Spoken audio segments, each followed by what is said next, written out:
井上光晴という小説家は大変、まあ尊敬されていた小説家なんですけど、あの映画を通して、まず各地になんか女性がいるとか、現代の我々って人間ってこうじゃなくちゃいけない、正しくなくちゃいけないっていう縛りが強いですね。あれ見てたらもうなんかねどうでしたか、あの映画振り返ると。いや、私はね、目の前のことを、その人の言ったことをね、目の前の現実をそのまま信じるというところがあって、まるっきり井上さんの喋る話に騙されてたんですよね。本当のことを喋ってくれてると思って、それを記録しようと思ってずっとあの人の講義を記録してたんですよね。最初はね。最初はね。ところが映画が3分の2ぐらい進んだ時にね、なんか変だなって少し気がついて、それをいろいろ調べようとするんだけど、本人がね過剰なくらい止めるんですよ。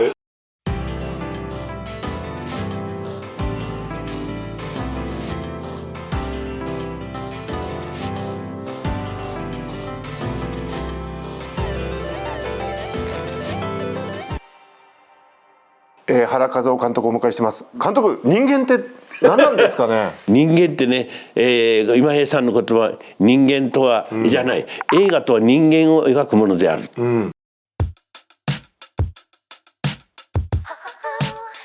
そのフレーズが私はすごく今村翔平さん、私すごく気に入ってます。それでもう一人の師匠が今平さんの弟分というふうに言われてますが、浦山桐生っていう映画監督なんですよ。で浦山監督からは助監督をやったってこともあって、多くのことを教えてもらったなと思っていますが、その浦山桐生監督の私に残してくれた言葉は、映画は個人の金儲けのためにあるんじゃなくって、これハリウッド批判ですよね。で個人の名誉のためにあるわけじゃなくって、映画とは人民のものであると。で人民って言葉がちょっと気になります。日教風な言葉なんでね、ちょっと気になりますが、私はそこは大衆とか庶民という言葉に入れ替えて、映画とは庶民のものであるということを五章大事にいつも胸に刻んで映画を作ってる。俺はそういう映画を作るんだというふうにいつも思い決めてるんですよ。だから大衆の欲望、大衆にとって欲望とは何かってさっきちょっと言いましたけど、いろんな欲望があります。現代社会の中のこのシステムの中でのし上がっていくっていう欲望は、これは多くの人が持っています。金が欲しい、出世したい、学歴、いい女ね、裕福な暮らし、いろんな欲望があって、ほとんどの人がそっちの欲望に向かって生きてますが、映画とは人民のものであるという観点に立つと、収奪される位置にいるのが民衆であり大衆だとすれば、大衆にとって最も大事な欲望っていうのは、もうこの一言、自由へ向かって、つまり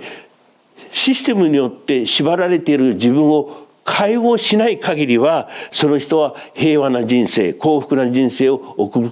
ことはできない。だからその人が持つべき欲望っていうのは、自由へ向かうという欲望に以外にありえないんだっていうふうなことが、私にとって今の信念なんですよね。だからそういう映画を作りたいと思ってますし、だから今日々人民にとっての欲望ということについて、だから水俣病患者さんにとってあなたが持つべき欲望っていうのはどんなふうにあるのかなってことを患者さんと一緒に議論しながら考えていくというような作り方を今やってるわけです。ぜひ皆さんこの水俣マンダラパート2ご関心持っていただきたいと、皆さんちょっとご支援いただきたいと思うんですが、監督ね、今のお話伺ってて、僕全身小説家を思い出したんですが、井上光晴という小説家は大変まあ尊敬されていた小説家なんですけど、あの映画を通して、まず各地になんか女性がいるとか、経歴がちょっとごまかされてるとか、あれ僕見てて今自由になりたいって、現代の我々って人間ってこうじゃなくちゃいけない、正しくなくちゃいけないっていう縛りが強いですね。あれ見てたらもうなんかねどうでしたか、あの映画振り返ると。いや、私はね、目の前のことを、その人の言ったことをね、目の前の現実をそのまま信じるというところがあって、深い洞察力なんてまるでないなといつも思うんですが、まるっきり井上さんの喋る話に騙されてたんですよね。本当のことを喋ってくれてると思ってそれを記録しようと思ってずっとあの人の講義を記録してたんですよね。あ、最初はね。最初はね。ところが映画が3分の2ぐらい進んだ時にね、なんか変だなって少し気がついて、それをいろいろ調べようとするんだけど、調べようとすることに対して井上さんこれこういう人のところに会いに行きますよっていうことを言うと、本人がね過剰なくらい止めるんですよ。あなたね、その人に会うと映画の品位が落ちますよって脅かされてね、で本人が嫌がられてるのはやっちゃいけないと思うから、じゃあやめますってやめるんですが、でもやめてたんじゃ本当のことは分からないからね、もう黙って行っちゃいっていうことで黙って会いに行ったりしながら少しずつ分かってきたことは、ああそうか、井上さん今まで喋ってきたことは全部実人生を虚構化したことを喋ってんだってことに気がついてきたんですよ。そしたらこの映画は当然井上さんがそんな風に実人生を虚構化してきたというそういう人生を明らかにする物語として描かなきゃいけないんだという風に、そこで初めてあの映画のストーリーがはっきりしてきたわけですよ。今の社会だとそれもなんか非難されちゃうじゃないですか。本当はね、嘘をついてきたとか、でもそうじゃないですよね、監督は。そういうその嘘をつくという井上さんの人生の持ってる欲望のなんていうか顛末を描くべきだというふうに、そして実際問題ね、ドキュメンタリーを撮ってますとね、なんていうかフィクションとは何かっていう問題意識を、これ大事な問題ですね。対極にあるようですがね、すごく気になるんですよ。ドキュメンタリーっていうことを作りながら、じゃあ対極にあると言われているフィクションとは何かって、でそのフィクションとは何かっていうことを本当に神の導きだと思いますが、井上さんと出会って井上さんを撮ることで今言いまして、言った通り騙されたってことはあるんですが、それも含めて虚構っていうことはこういうことなんだよっていうことを教えてもらったという、今はただただ感謝しかないです私井上さんに対して。映画を作ってよかったと思って。ちょっとこれは僕の友人の感想なんですけど、映画を見た時に当時、井上光晴さんが各地で女性とお付き合いしてたんだけど、それがなんか、なんかごめんなさいね、選んでないって僕の友達が言ってたんですよ。羽宮さんがそう言ってました。羽宮さんも言ってました。羽宮さんが言って、それが偉大っていうか、なんかこういう女性じゃないと嫌だとかいうのがないって、もう手当たり次第だってあれは笑っちゃう。どういうことですかね。本当にちょっと美意識がよくわかりませんが、美意識とか、だからそのルッキズムは良くないんですけど、なんか本当にいろんな個性の方がね、そうらしいです本当に。私も謎です。今もってそこだけは分かりません。井上さんにとっての虚構ってことはこういうことなんだろうかという哲学的な意味は若干分かったかなって気がしますが、井上さんの女性の好みに関しては今もって謎です。だから本当に人間間愛にあふれてる作家さんだったなと思うんですけど、奥崎健三、彼もだから、もう尾坂幸之という新軍がものすごい多くの人に衝撃を与えた作品だったわけですけど、彼もやっぱり計り知れない。そうです。いや彼も天下国家を相手にたった一人で喧嘩を売るという人にとってのそのエネルギーはどっからどういうふうに彼は生み出していってるのかなっていうのが一番強い私の好奇心として原動力になったのはそこなんですよ。何も戦争責任とか天皇の戦争犯罪を追及するとかいうような観点ではなくて、天下国家に対してたった一人でですよ、強大な国家に対して喧嘩を売るというそのエネルギーはどこから出てくるんだろうかっていうことを解き明かすのが映画の最大のミッションだっていうふうに考えて作ったのが作品なんですよ。ねえ、いやもうそこにすごい衝撃を与え受けて、冒頭の方で、警察の方が先生の今日の今後のご予定をって聞くとかあるじゃないですか、ああいうとことか奥さんの何とも言えない表情とか、よく撮れてますよね。あれはね、それで冒頭に結婚式のシーンがあるでしょ。ありますね。ね、それなんかとんでもない挨拶する。そう、イントロの部分ね。あれはね、誰って言ったか名前忘れちゃったんだけど、国際的に知られた人がね、冒頭のシーンは画期的によくできてる、うん、実にうまいイントロだって褒めてくれる僕もっていう人がいました。だってはい、ほら挨拶でさ新郎は前科何番ってそうです言うでしょ。で天下国家っていうのがね倒さなきゃいけない犠牲って言葉を使うじゃないですか。で結婚もまたね犠牲であるってことをその結婚式の場であれだけ堂々と言える人なんて世界広しといえども奥崎さんぐらいにしかいないんじゃないでしょうか。でもどうですか、監督の力で撮れる作品もあると思うんですけども、なんかあれはもう一期一会っていうかもう二度とあれはないもんね。そう思いますね。本当にそう思いますね。奥崎さんと出会ってような映画が出てきたっていうのは奥崎さんがよく言ってました。この映画は原さんが監督じゃないですよ。この監督は神様なんですからってもう何度も言われましたけど、今は素直にそうなんだ、この作品の監督は神様の演出があってこの作品が誕生したんだって今素直にそう思いますもん。本当に元妻の方が沖縄行っちゃって、それでね、子供があれですごく個性的でっていうか、あれだって今の倫理観とかがだって、しかも自分の今の奥さんも妊娠してるっていうなんかややこしいややこしい関係だから、